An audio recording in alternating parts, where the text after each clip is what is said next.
2024 के चुनाव में कौन जीतेगा, कौन बनेगा भारत के प्रधानमंत्री, यह तय होना बाकी है।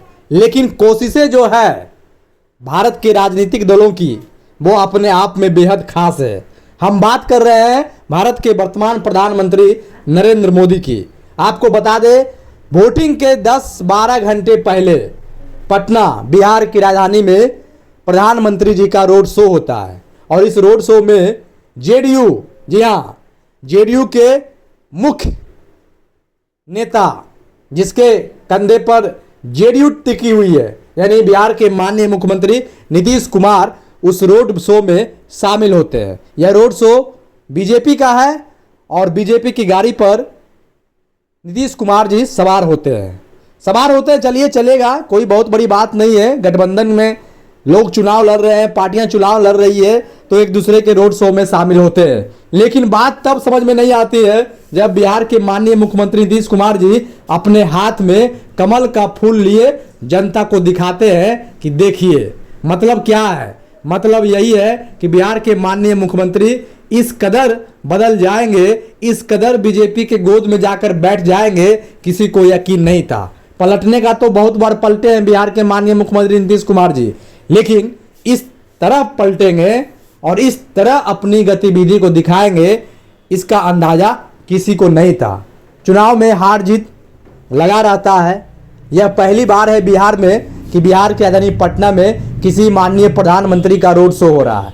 आखिर कौन सी नौबत है? 10 साल से सरकार में माननीय प्रधानमंत्री जी के नेतृत्व में, दामोदर दास नरेंद्र मोदी जी के नेतृत्व में सरकार चल रही है।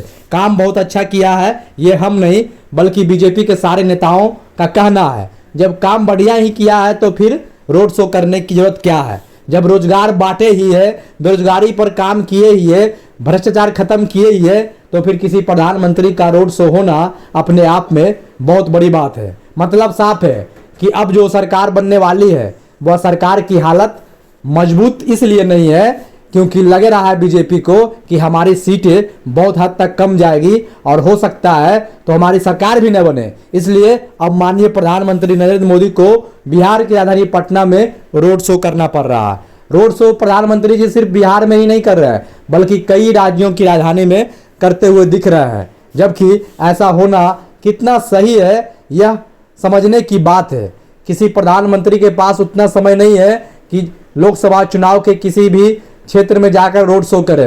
प्रधानमंत्री का संबोधन ही अपने आप में खास होता है। जब किसी देश के प्रधानमंत्री बोलता है तो पूरी जनता टकटकी लगाकर सुनता है, और सिर्फ सामने बोलने से ही नहीं सुनता, बल्कि टीवी या मीडिया को संबोधन करने में भी जब प्रधानमंत्री रहते हैं तब भी लोगों की नजर होती है कि आज हमारे देश के प्रधानमंत्री का संबोधन हो रहा है। लेकिन बिहार में जो हो रहा है, जिस तरीके का खेल चल रहा है, जिस तरीके की चीजें देखने को मिल रही है, राजनीति पर बड़ा सवाल खड़ा कर दिया है। 10 साल सरकार में रहने के बावजूद अगर प्रधानमंत्री जी को रोड शो करना पड़ रहा है तो समझिए कि काम कितना हुआ होगा। और यदि काम हुआ होगा तो फिर रोड शो करने की जरूरत नहीं है। बाकी हम अन्य राज्यों की बात नहीं करेंगे। बिहार में कितना डेवलपमेंट हुआ है, बीजेपी के साथ नीतीश कुमार की सरकार लंबे समय तक रही है। खुद नीतीश कुमार चुनाव प्रचार में कहते हुए नहीं थकते हैं कि अब हम इधरे रहेंगे, बीजेपी के साथ रहकर ही सारा विकास हुआ है। तो जब सारा विकास हुआ ही है तो फिर जनता को समझाने की जरूरत क्या है?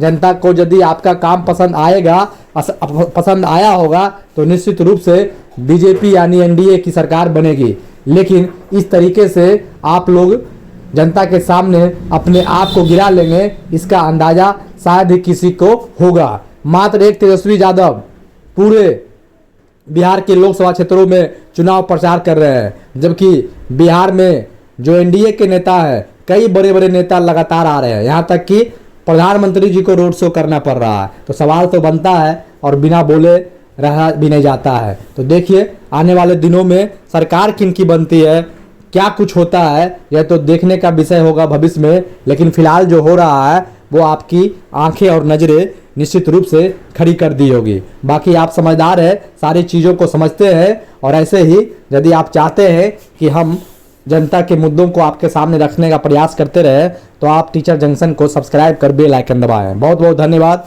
नमस्कार।